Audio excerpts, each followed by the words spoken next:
Pokemon would not be what it is today without Hoenn. It was the first new region to be completely separated from the original two, and it changed a lot of things, some of which were incredible and others were not as much. So today I'm looking at Hoenn to see if it's really that good, starting off with the early game.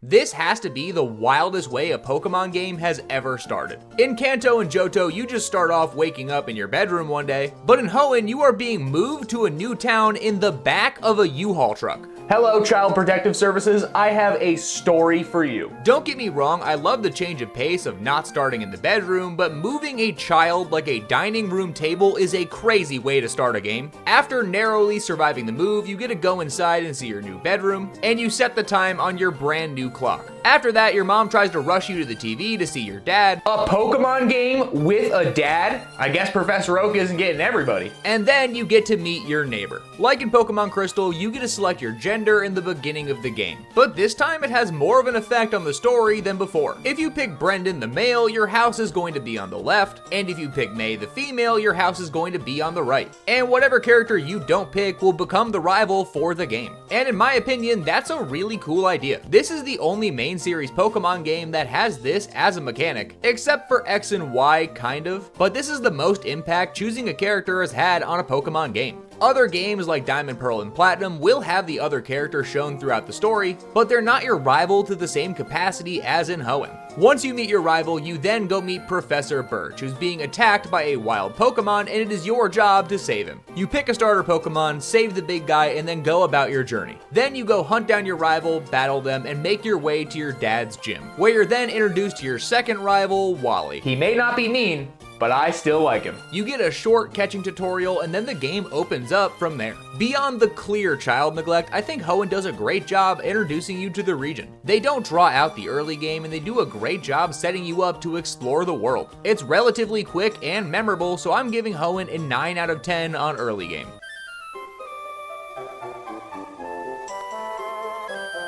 Up until this point, story has never been a primary focus for a Pokemon game. Kanto and Johto do tell a pretty good story throughout the game, but with Hoenn, Pokemon started to lean into the story of the world. Up until this point, we had only ever had Team Rocket as a villain organization, but with a new region to explore, we finally got new villains, this time being both Team Magma and Team Aqua. Now, if you had told me prior to playing the games there was going to be two villain groups, I would have said that's a really bad idea, but they did a great job executing this idea. Team Magma and Team Aqua have directly opposing goals, where Team Magma wants to evaporate the seas to expand Earth's landmass, because they believe it would allow humans to expand more than they can now, where Team Aqua wanted to do the opposite and expand the oceans and seas. Oh, so they're both insane people. My biggest fear about having two villain groups is that one would just be correct, and it would be hard or impossible to support the other group because they're dumb and wrong, but luckily both of these groups are absolutely insane, so neither of them are justifiable in any capacity. And I think it was a good idea to have two organizations that have such conflicting goals competing to see who was right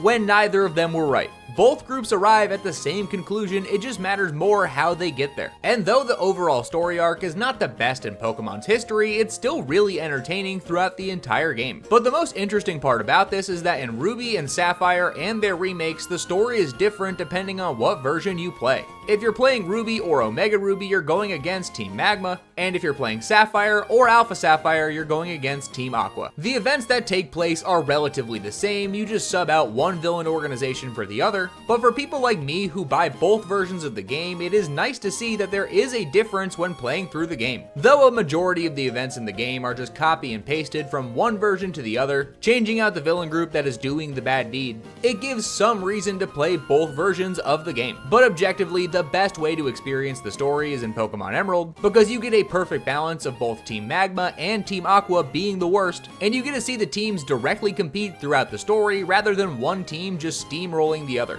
This is not Pokemon's best story, but it's also not bad by any means. Individually, both teams are lacking, but when they're put together, they strike a perfect balance. So for story, I'm giving Hoenn an 8.5 out of 10.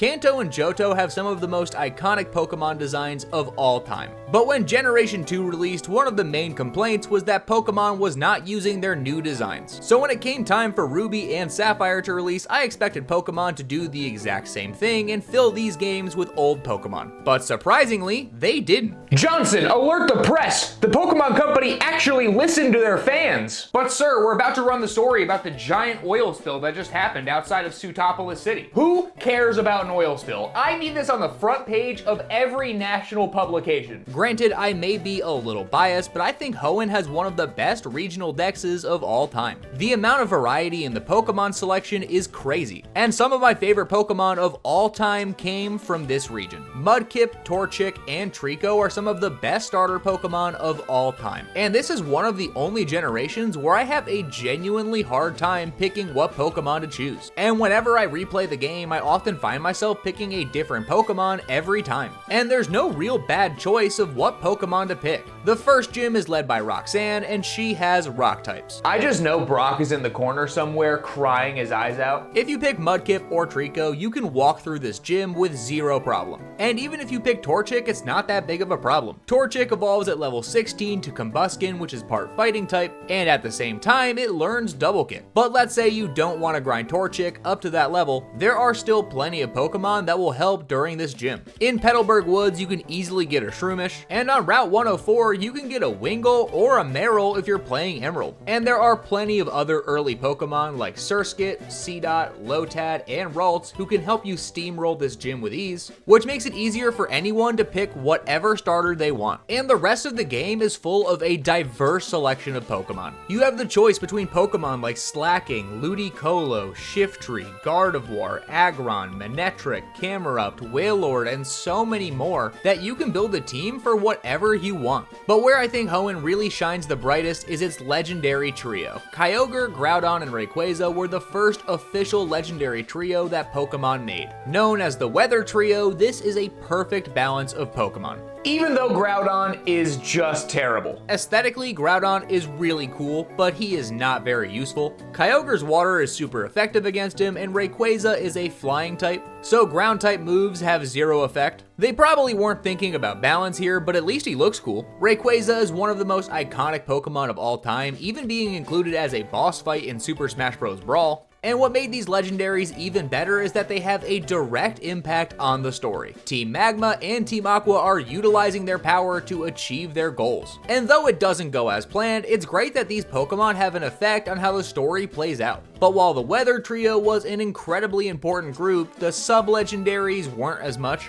I like the Regis a lot, but they are not super important in this game. In order to get them, there were some weird puzzles you had to solve, and if you didn't have a strategy guide, I feel like you were just left to rot. I am always prepared. The Regis became way more important in the Sinnoh region, but in Hoenn they served more as a post-game activity than anything else. This was also the first region that we got new legendary Pokemon outside of the main cast. Latias and Latios are pretty cool Pokemon. They're not important to the story, and I don't love chasing them around the region, but they did set a precedent going forward that it's okay for Pokemon to include new legendaries, even if they aren't directly tied to the story. Luckily, they improved this in Omega Ruby and Alpha Sapphire, but that created some of its own issues that we'll talk about later. And even further, Pokemon included two new mythical Pokemon, Jirachi and Deoxys. I'm a big fan of mythical Pokemon, I think they're very fun to collect, and for a while these two were nearly impossible to get through authentic means. But as time has gone on, both of these Pokemon are readily available for anybody to get in any game, and I think both of them are incredibly well designed. So for Pokemon selection, I'm giving Hoenn a 9.5 out of 10.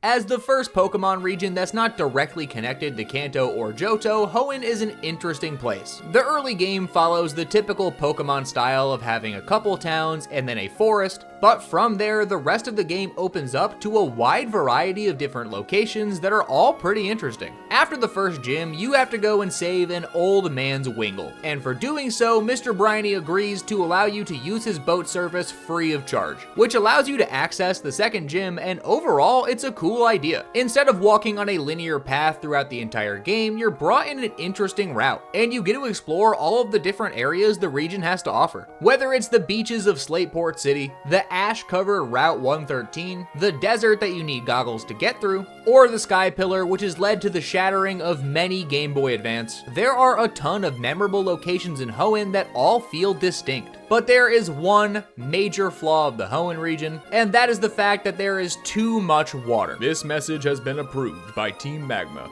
In the earlier Pokemon games, mainly generations 1 through 4, there were a lot of HMs. From a game design perspective, I understand how we got here. They had to create boundaries to keep people on a certain path that the story goes on, but in Hoenn there was a large selection of water-based HMs. And in the later half of the game, they are used a lot. The surfing from point A to point B is annoying, but not really that big of an issue. The wild encounters don't really matter if you put on a couple repels, and the surfing routes are pretty linear, so it's hard to get lost. But diving and climbing waterfalls is just annoying. It could be just me, but unless I'm doing a mono-type run, I don't like having multiple Pokemon of the same type. But in Hoenn, I either have to have one Pokemon who knows 3 water HM moves, or I have to have a second water-type Pokemon on my team and split the moves up from there. Dive is not super useful, but at least it allows you to explore different locations. But Waterfall just serves as a way to keep you from going to certain areas. Luckily, Pokemon has moved away from HMs as they are just not intuitive or user-friendly at all. But going back to the earlier Pokemon games, it's crazy how many HMs we used to put up with. There are some awesome locations in Hoenn, but in the second half of the game, exploring the region feels more like a chore than anything else. So for region design, I'm giving Hoenn a 6 out of 10.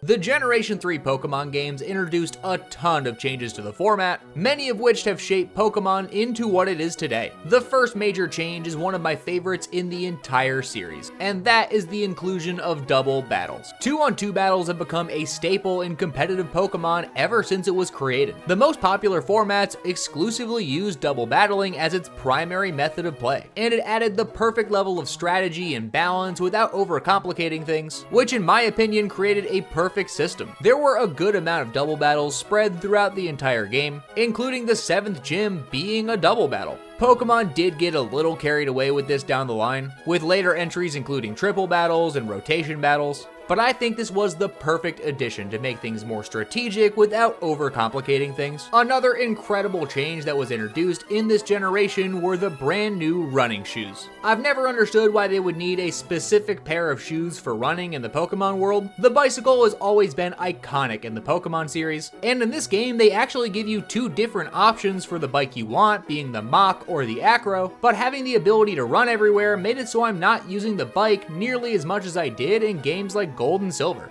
Pokemon for the first time were given both abilities and natures. At first this may not seem like a huge deal, but it takes Pokemon who could be amazing and makes them bad, and vice versa. Pokemon like Slacking are absolutely busted stat-wise, but are held back because their abilities are really bad. Alright, Slacking, dodge it! Oh, sorry, I can't do that. I'm on my 15-minute break. Natures, on the other hand, affect how your Pokemon gain stats over time. Different natures will give a plus and minus to certain stat gain over time, while others are neutral. But this, when combined with Pokemon breeding, made it so you can hunt down your favorite Pokemon and get the best version of them possible. A new feature added to Hoenn was Pokemon contests. Contests serve as a side game within the game itself, which allows you to compete in a Pokemon beauty pageant, and though there's not really a point of playing them, they are fun. In Omega Ruby and Alpha Sapphire, if you want to get the Mega Stone for Lucario, you have to do the Pokemon contests, but even if you include that, this is just a side mode meant for fun.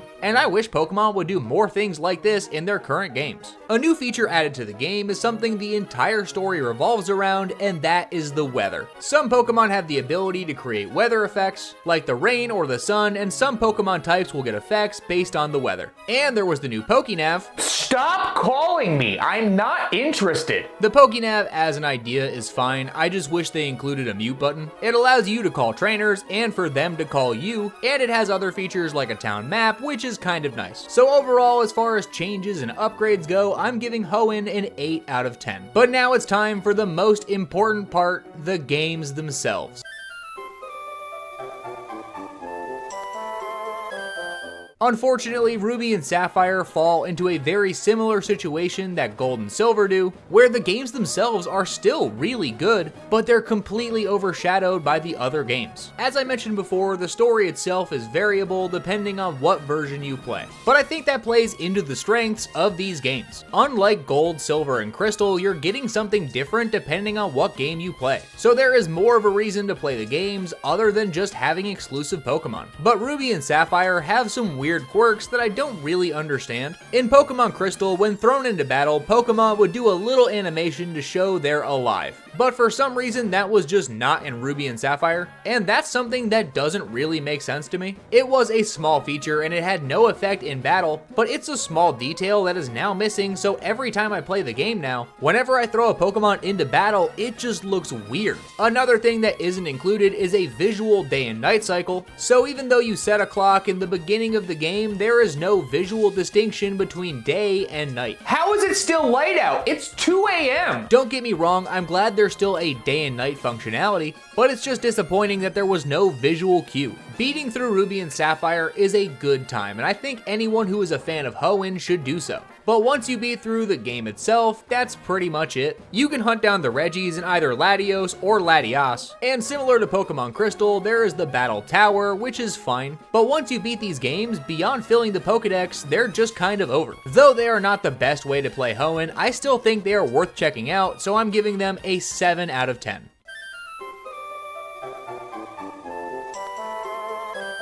Being entirely transparent, Pokémon Emerald is my favorite Pokémon game of all time. The way it balances Team Magma and Team Aqua telling a more cohesive story than its predecessors is just impressive. It makes more sense to me that these teams would be evenly matched as opposed to having one team just destroy the other. Granted, Team Aqua is winning that type matchup 100% of the time. From the moment you turn the game on, you can tell it's going to be slightly different. You're still moving into a new house in the back of a truck, but this time when you get out, you're wearing green. Hold up, is that allowed? Johnson, check the rules. Apparently it's fine. And the changes don't stop there. Instead of being chased by a Poochyena, Professor Birch is being chased by a Zigzagoon in this version. Not the biggest change in the world, but it's something I like. But outside of the story and the Pokemon selection, most of the game remains the same. That is until the end of the game, where the climax of the story brings you on a completely different path, this time having you go get Rayquaza so he can tell Groudon and Kyogre that they're both being dumb. Looking back, I remember this cutscene being way better than it actually is, but I could still watch this cutscene on repeat forever. A pretty major change also takes place towards the end of the game, and that is that the last gym leader in Emerald is different than it was in Ruby and Sapphire. Originally, Wallace was the 8th gym leader, boasting a collection of water-type Pokemon, but in Emerald, we're battling Hoenn, who has a team that is practically identical to Wallace's, except instead of having a Sea King, he has a Crawdon. But Wallace is still around, replacing Steven Stone as the Pokemon League champion. And that's fine, I guess. I love how you interact with Steven a bunch of times throughout the story, and when you get to the end of the game, you end up battling him for the Pokemon League title. Luckily, there is a much harder Steven battle in Pokemon Emerald at the end of the game, which is very nice, but it kind of defeated the entire purpose of having Steven in the story to begin with. But what Pokemon Emerald does best is the incredible amount of post-game content. While playing the game, you're introduced to Scott, and time again, during the most climactic parts of the game, you will run into him and he will keep an eye on you. And at the end of the game, he invites you to take part in the Battle Frontier, a collection of facilities that are annoyingly difficult but strangely addicting. The Battle Frontier strikes a perfect balance between being annoyingly difficult and infinitely replayable, all while retaining a great amount of fun. But if the Battle Frontier is not your speed, there are other things you can do in the post-game, like going out and catching the Regis, getting Latios or Latias, and hunting down Kyogre, Groudon, and Rayquaza. Now, I can't sit here and say Pokemon Emerald is perfect, because there are things that were added in later entries in the Pokemon series, like the physical and special split, that would have made it even better. But as far as the earliest Pokemon games go, I think Pokemon Emerald is an incredible time. So I'm giving it a 9 out of 10.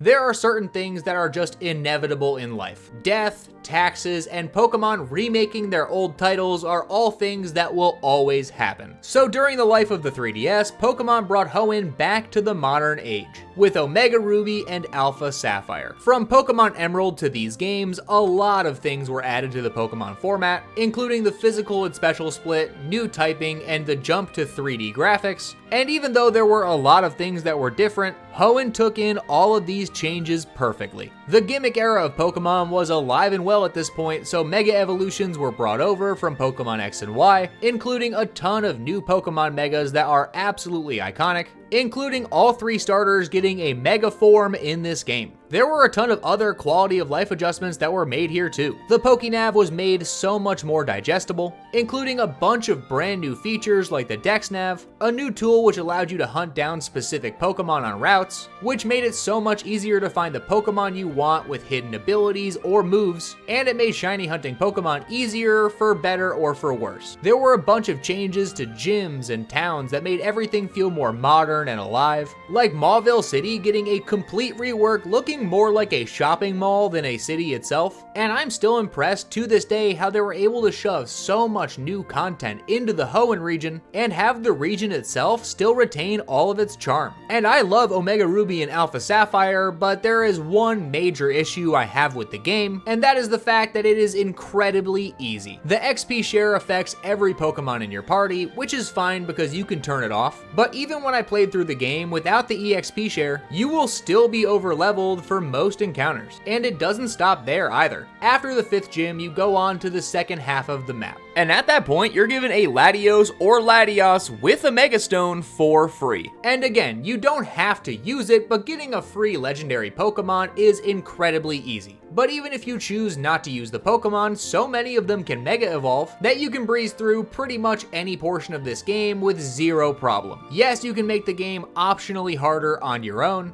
and I am fine with them giving out legendary Pokemon and Mega Stones, but this is just another case where I wish Pokemon would include a difficulty selection from the beginning. I don't like having to artificially constrain myself to not use the tools the game gives me because everything else in the game is just too easy. If there was a difficulty selection like there was in Black and White 2 that would give trainers more Pokemon or higher level Pokemon, I think all of these changes would be incredible and perfect. But as it stands, the game is just far too easy. Luckily, Pokemon Emerald exists, so if I want to play through Hoenn and have a difficult time, I can just go play that. And all of the changes that were added to Omega Ruby and Alpha Sapphire are a net benefit. It's just another situation where the Pokemon Company could have added one little thing to make this perfect, but they didn't, and now it's not as good as it could have been. I still think that Omega Ruby and Alpha Sapphire are the best Pokemon games we got on the 3DS, and they are far from bad. It just stinks because they could have been so much better. So I'm giving them an 8.5 out of 10. So when it all comes together, yes, Hoenn is that good, and there's a reason that so many people think it's the best Pokemon generation of all time. I'll be honest, I love the Hoenn region. It's just a shame that it costs so much money to get any of these games. Midas, did you put the house on the market?